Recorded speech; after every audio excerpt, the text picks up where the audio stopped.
걸어가신 하나님, 하나님께서 오늘도 우리에게 생명을 주셨사오니 우리에게 주신 생명을 우리만 가지고 쥐고 있는 사람들이 아니라 나와 내 가정을 통해서 또 자손들을 통해서 또 우리와 함께하는 사람들을 통해서 나누고 더 성장시키고 하나님 기뻐하시는 일로 열매를 얻을 수 있는 귀한 날이 되게 도와주시옵소서. 예수님의 이름으로 기도하였습니다. 아멘. 하늘에 계신 우리 아버지여, 이름이 거룩히 여김을 받으시오며 나라가 임하옵시며 뜻이 하늘에서 이룬 것 같이 땅에서도 이루어지이다. 오늘날 우리에게 일용할 양식을 주옵시고 우리가 우리에게 죄 지은 자를 사하여 준 것 같이 우리 죄를 사하여 주옵시고 우리를 시험에 들게 하지 마옵시고 다만 악에서 구하옵소서. 나라와 권세와 영광이 아버지께 영원히 있사옵나이다. 아멘. 하나님의 말씀은 잠언서 4장 1절에서 9절까지 말씀을 함께 같이 합독하겠습니다. 잠언서 4장 1절부터 9절까지 말씀을 함께 합독하겠습니다. 함께 읽습니다. 시작. 아들들아, 아비의 훈계를 들으며 명철을 얻기에 주의하라. 내가 선한 도리를 너희에게 전하노니 내 법을 떠나지 말라. 나도 내 아버지에게 아들이었으며 내 어머니 보기에 유약한 외아들이었노라. 아버지가 내게 가르쳐 이르기를 내 말을 내 마음에 두라. 내 명령을 지키라. 그리하면 살리라. 지혜를 얻으며 명철을 얻으라. 내 입의 말을 잊지 말며 어기지 말라. 지혜를 버리지 말라. 그가 너를 보호하시라. 그를 사랑하라. 그가 너를 지키리라. 지혜가 제일이니 지혜를 얻으라. 내가 얻은 모든 것을 가지고 명철을 얻을지니라. 그를 높이라. 그리하면 그가 너를 높이 들리라. 만일 그를 품으면 그가 너를 영화롭게 하리라. 그가 아름다운 관을 내 머리에 두겠고 영화로운 면류관을 내게 주리라 하셨느니라. 아멘. 우리 하나님은 참 아버지가 되시는 하나님이십니다. 아버지라고 하는 히브리 말에 그 아브라고 하는 말이요, 조상이란 뜻도 되고 뿌리라는 뜻도 되고 기원이라는 뜻도 됩니다. 그 기원이라는 말 안에는 기업이라는 말도 있습니다. 아버지가 뭐냐 하면 자기가 가지고 있는 기업을 그 자손에게 넘겨주는 자를 아버지라고 이야기합니다. 그래서 자녀는 반드시 그 아버지에게서 보고 듣고 배우는 것이 있어야 되고, 반대로 부모는 그 자손들에게 반드시 줄 것이 있어야 합니다. 성경에 하나님께서 믿음의 조상, 믿음의 아버지로 아브라함을 골라서 선택하신 이야기로부터 시작을 합니다. 그런데 하나님께서 그 아브라함을 왜 택하시고 부르셨느냐? 물론 예수 오시는 길로 부르신 것이 맞지만 하나님의 입으로 분명히 내가 아브라함을 이래서 택했다 하신 말씀이 기록된 것이 있습니다. 자, 성경을 찾아보겠습니다. 창세기 18장 19절입니다. 창세기 18장 19절입니다.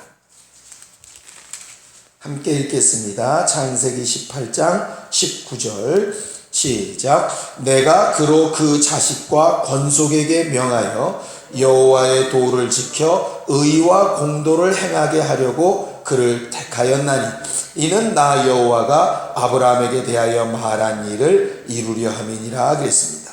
하나님께서 아브라함을 왜 택하셨느냐 하면 그로 그 자식과 권속 그의 가족들에게 명하여 여호와의 도를 지켜 의와 공도를 행하게 하려.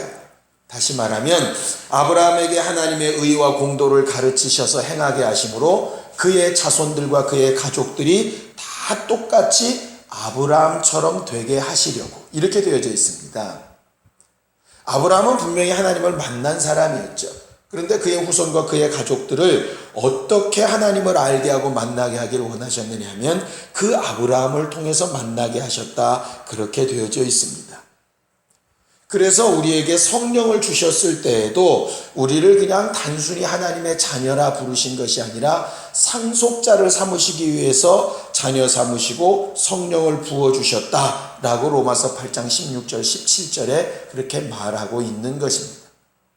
자녀는 그냥 낳아놓은 사람이란 뜻이 아니라 자기의 모습대로 잘 양육하고 만들어가야 되는 존재로 성경은 설명을 합니다.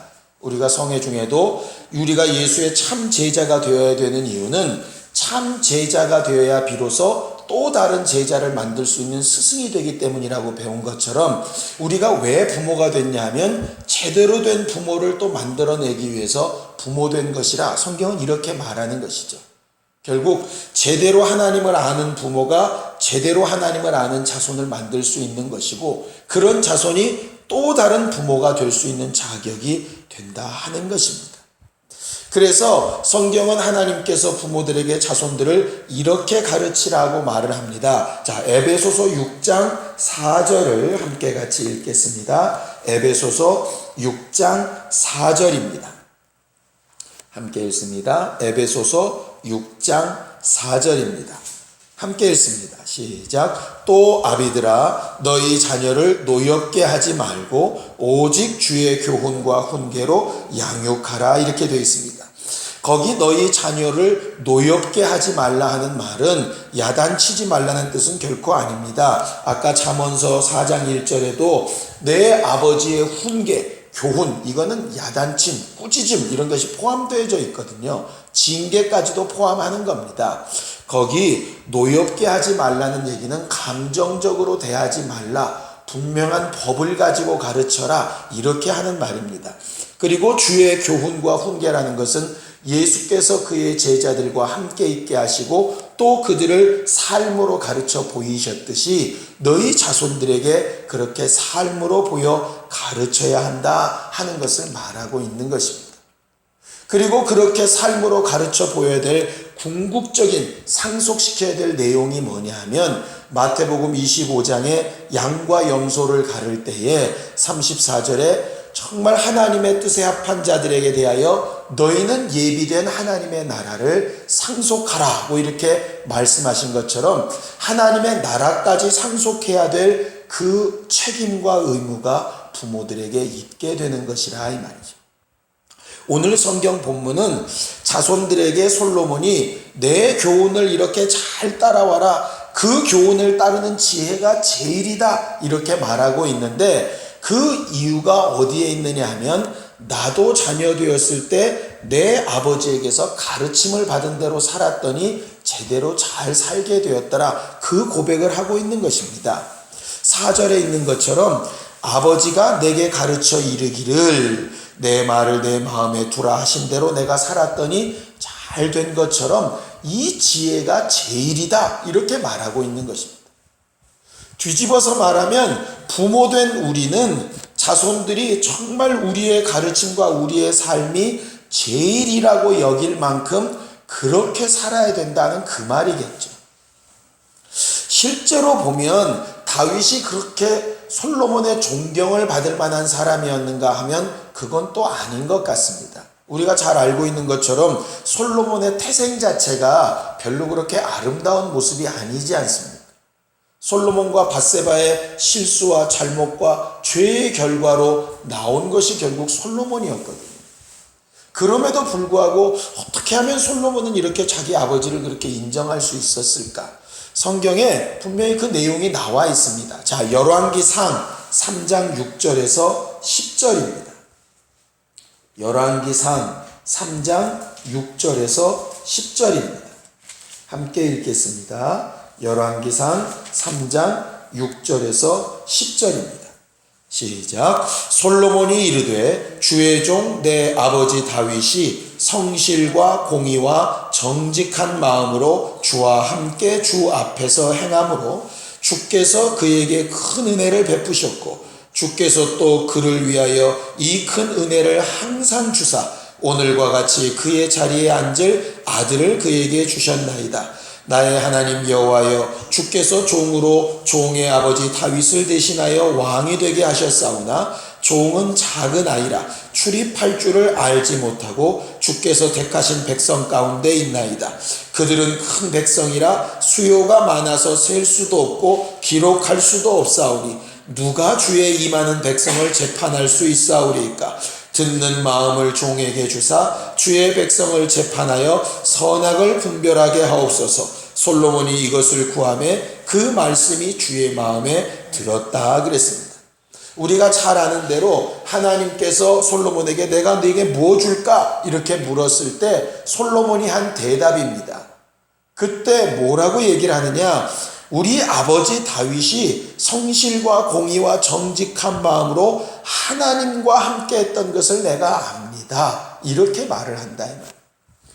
육체적으로는 부족하고 감정적으로나 지식적으로나 삶의 모습으로는 좀 부족하고 흠이 있었을지 몰라도 아들이 봤을 때 그 아버지는 확실히 하나님과 함께하고 있는 사람이었다 하는 것이죠. 그것이 솔로몬에게 너무 분명한 사실이었기 때문에 그런 조상이 되기를 또 꿈꾸는 것입니다. 아브라함도 그의 삶이 제대로 된 것이라고 보기는 좀 어렵습니다. 그럼에도 불구하고 장성한 이삭을 모리아산 위에서 잡아 죽이려 할 때 그가 왜 아브라함의 그 행동을 반항하지 아니고 굳이 그 믿음으로 받아들일 수 있었을까? 결국 아브라함이 다른 것은 좀 부족하고 모자라도 하나님과 함께하는 삶에 대해서만큼은 분명한 본을 보였기 때문이라 할 수 있거든요. 결국 오늘 이 새벽에 우리가 구하고 내 자손들에게 정말 유산해야 될 가장 선한 도리가 과연 뭘까? 머릿속에 지식도 아니고 다른 것도 아닙니다.